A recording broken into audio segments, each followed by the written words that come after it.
MBTI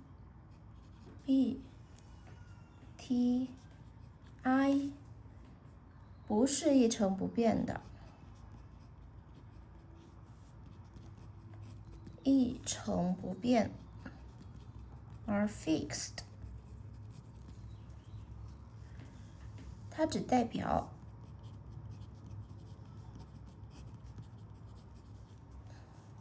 你一段时间的状态。